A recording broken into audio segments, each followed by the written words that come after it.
Welcome back to the old number 7 garage, guys. Our 2023 Dirt Modified sits right behind us, getting ready to go on the ground for the first time. Today is Wednesday, 3 days before first race night, and they opened up practice. So we've got to get this thing done, get out on the track, and do some shakedown laps. Strap in, lock her down. Welcome to the old number 7 garage.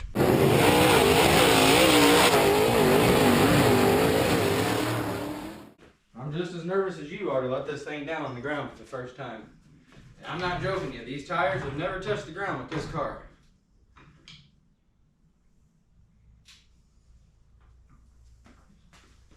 This is like a christening for this car. Yeah, baby. Oh yeah, baby. Alright, don't mind the nice wheelie that this thing's pulling right now. Get the front end on the ground, get this thing on our trailer, and get to the track because we're about out of time. It's only open for a couple hours. You're seeing that right. I am wearing my racing shoes right now. These are those super hopped up units from Accelo Racewear with a custom old number 7 garage logo on them. Go right with my suit. Guys, check out Accelo Racewear. They are up and coming in the business and, in my opinion, build the nicest suits that you can get your hands on. I can't ever have enough Allen wrenches. Missing one, but it'll be alright. Battery charger. The battery is full. For you guys that watch the channel much, you know we have had an instance or two where we can get to charge the battery. Not today. Today, battery is on full. We're ready to send it. And I hope we don't bend it. Good title for the video. I gotta get one more tire, the left front. Got everything done except that. So once I get this mounted, I got to run out in my enclosed trailer, find a tire that suits the stagger to this one, make sure it has a little bit of tread, and put it on.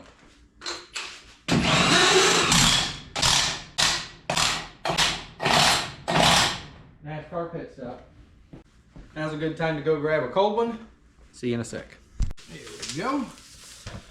Now, I think I got lucky here because I already had the tire mounted up, ready to go. And you see this wrapping on it, that means we have already did a grind on it and wrapped it up to keep it out of the dirt and keep the oil in the tire. Now this is marked left front, so all we need to really do is bolt it on and we got to get to the track.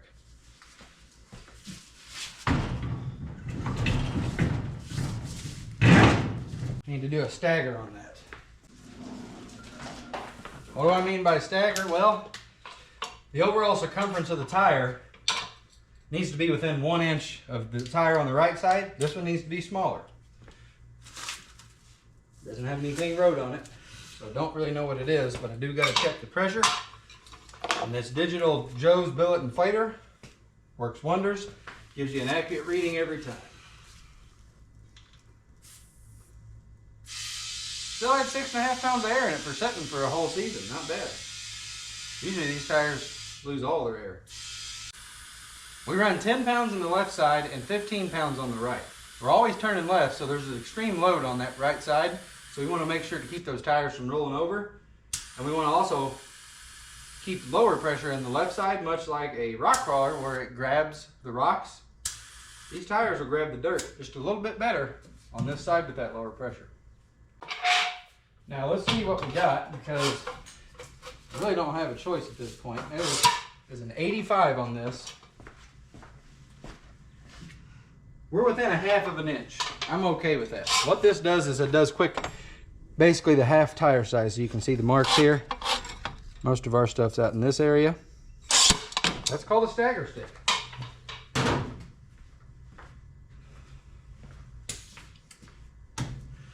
It would be a shame to run this tire with the plastic on it when the other ones are all off. So in true uniform fashion, I'm taking that off.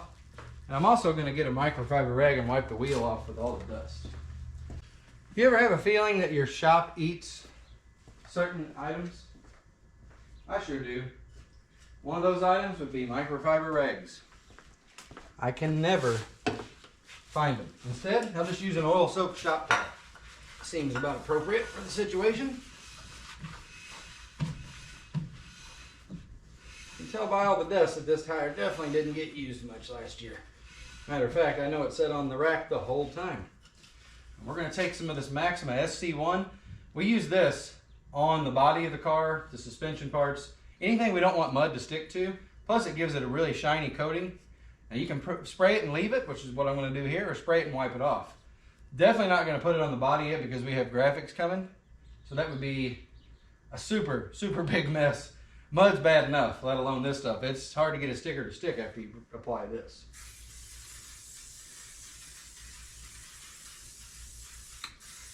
And we'll use it as tire shine too. Makes this tire look pretty nice. As Vice Grip Garage said, I just rebuilt that whole tire. The final moment I've been waiting for, this thing to actually be on all 4 wheels and tires by itself. Now hopefully I got enough clearance underneath of this. I'm an idiot. I gotta take the casters off this thing. This is how it was built. It's got 4 casters, 1 on each corner. And the way that Impressive Race Cars does their stuff is pretty ingenious. There's a square part in the frame. This simply slides up, stops on that. You put these pins in. This car is set on these from a bare frame to this point right now. So let's get it on the ground. It's time. Moment of truth time. Nice and easy, nice and easy.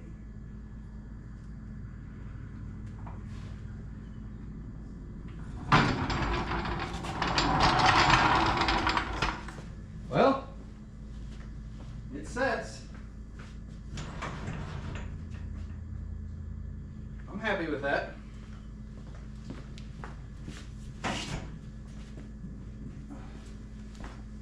Something I need to check here is my air gap on my shock. There's a specified amount here that I need to be at.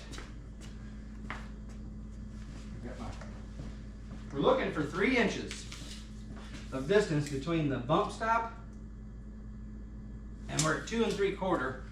That could be the car needs to settle a little bit.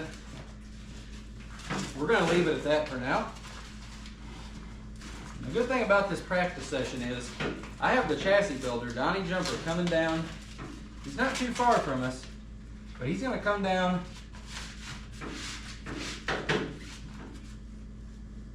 and give us a few tips. Probably help several other guys with the Impressive chassis. Well, something else I haven't tried yet. Seeing if the car moves under its own power. What better way to do that is minutes before you're loading it on the trailer to go make wide open rip laps, that's a thing, wide open test rips at a track. Let's see if it moves. But first, if I don't do it now, I'll forget it. You ever said that before? I just did, and I mean it. If I don't put this stuff in the trailer, I will definitely drive off and leave it sitting here. Be right back. Well, let's roll the dice. See if she moves. And if it does, let's see if I can back out without hitting the garage door. That would be a bonus. The good thing is I've already got my racing shoes on, so we're ready to go fast. Oh boy. I guess we'll just back up until we feel like we hit something. That would probably be alright.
it's not running very well coming out on the 4-barrel.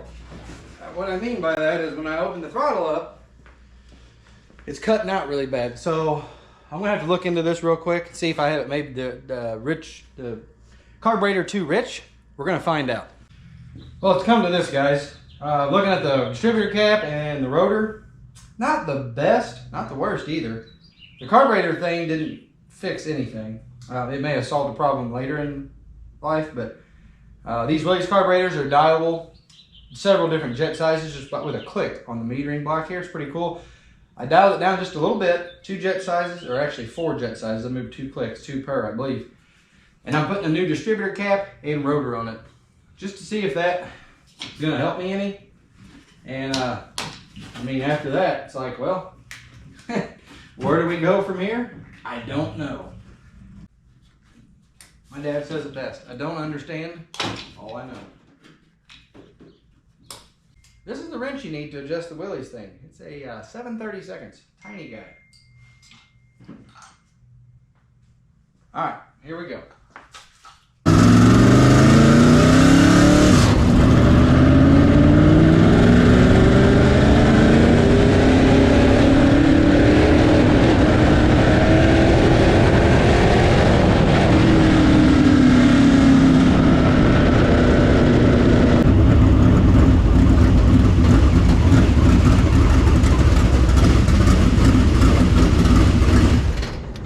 Well, that did not fix it whatsoever.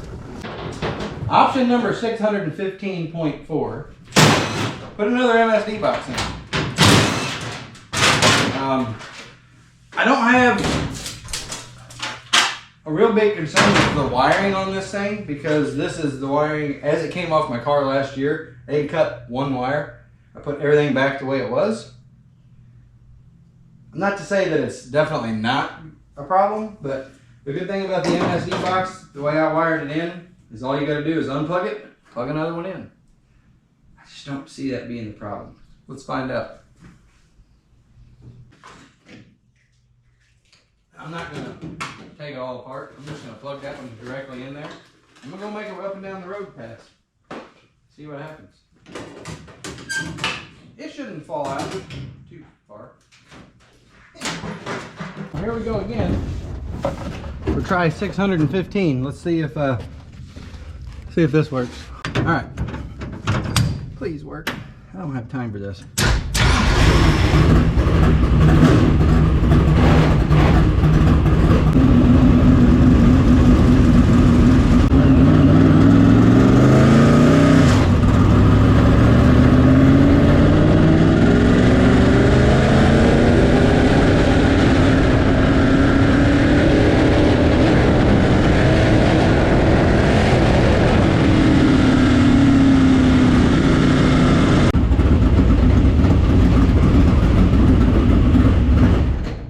As you can hear, that didn't do anything to help.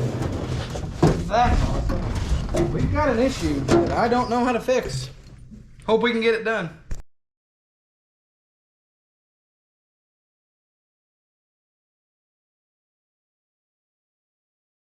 Possibly found the culprit. Had a carburetor stud. You got 1 on each corner, you got 4. I had one of those that wasn't fully. The nut on the stud itself couldn't pull the carburetor all the way down and seal. I think we had a vacuum issue. It seemed like I had more air than fuel. Let's find out.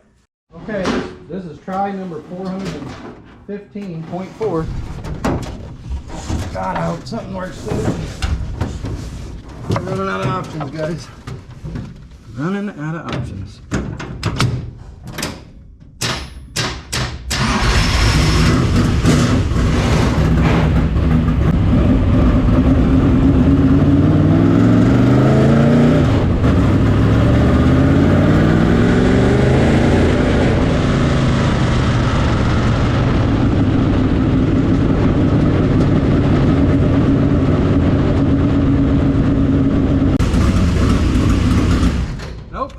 No change.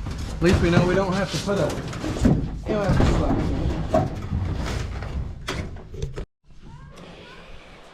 so finally got it. We're almost out of time. We got to get this thing loaded.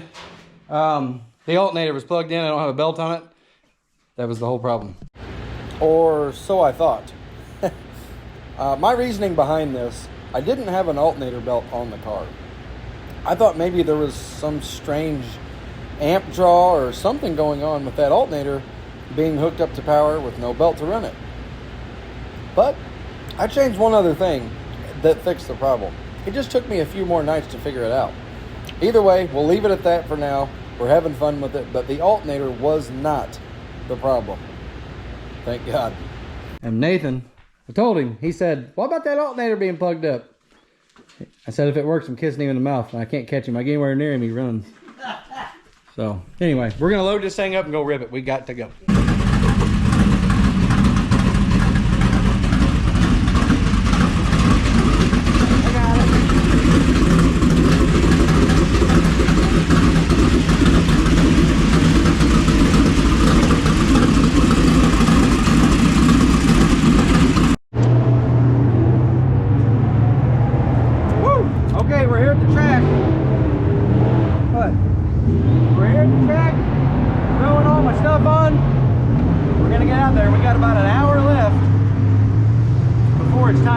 So unless they let us push this a little later, see how she works.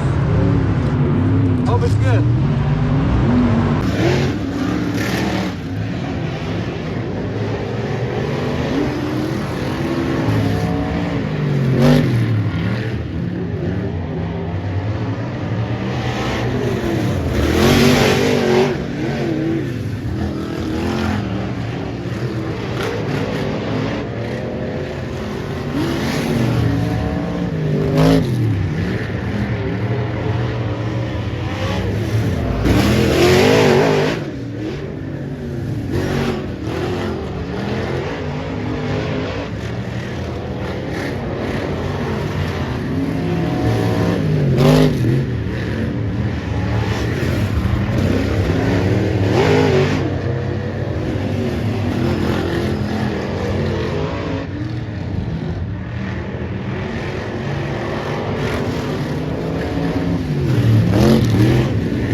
Say it's gonna be pretty fast.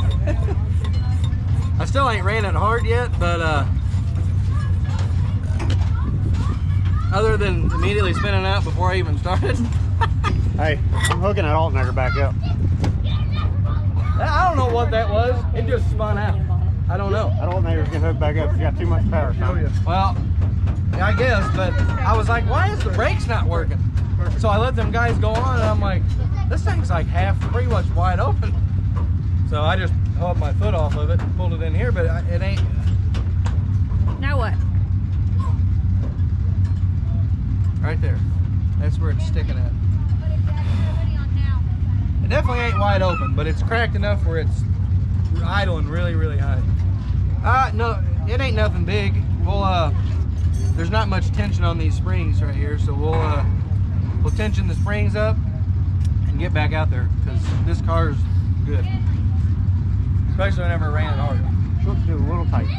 Yeah, but you see, like the last lap I ran, I ran it like I needed to. It wasn't tight.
I'm okay. Thank you, though. It's like right here. Miller said he'd take one. Hot chocolate. Oh, you got a beer? I'll take one. Not a beer, hot chocolate.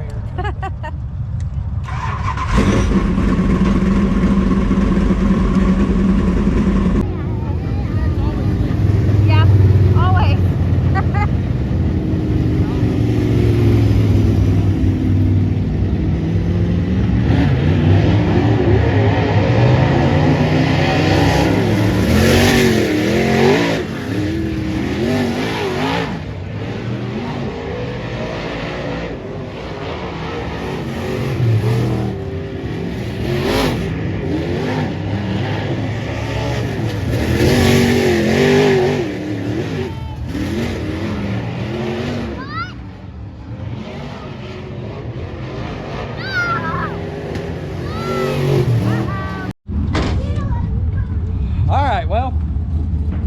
That's what they call it, testing. And we did. And we tested some stuff. And some stuff didn't last. So what had happened was my J-bar broke. When that breaks and your rear end can move each way, then your drive shaft gives up the ghost. So that's the two things that I know of right now. Probably bent some bird cages. Usually that happens. So we're gonna get it ratchet strapped up. We're gonna put 2 ratchet straps crossways so that the car don't flop around. And that's the extent of our testing. First initial thoughts, I need to free it up through the center a little bit. And once I do that, this car is going to be good. It has some good attitude to it. So stay tuned. This weekend, 3 days from now, we got to have it ready because we're racing. So we'll see what we got, guys. We appreciate you, and we'll see you on the next one.